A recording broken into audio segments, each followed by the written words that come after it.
শেষ হয়েছে বাঙালির শ্রেষ্ঠ উৎসব দুর্গাপুজো। রাত পোহালেই লক্ষ্মী পুজো। প্রতিবেশী দুই বাংলায় লক্ষ্মী পুজোর চল থাকলেও দুই বাংলার পুজোর রীতিতে রয়েছে বিস্তর ফারাক। এপার বাংলার দেবী লক্ষ্মীর পুজো হয় মূলত মাটির তৈরি প্রতিমায়। অন্যদিকে ওপার বাংলা থেকে আসা মানুষরা দেবী লক্ষ্মীর আরাধনা করেন মাটির তৈরি লক্ষ্মীর সরায়।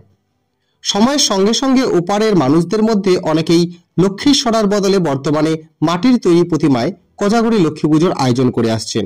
সে কারণে দিনকে দিন লক্ষ্মীর সরার চাহিদা আগের তুলনায় অনেকটাই কমছে। সরাশিল্পী পরেশ পাল বলেন, বাপ ঠাকুরদার আমল থেকে আমাদের পরিবার মাটির কাজ করে আসছে। সারা বছর আমরা বিভিন্ন ধরনের মাটির তৈরি সামগ্রী তৈরি করি, কিন্তু পরিশ্রম ও খরচ অনুযায়ী লক্ষ্মীর সরা বিক্রি করে তেমন একটা আয় হয় না।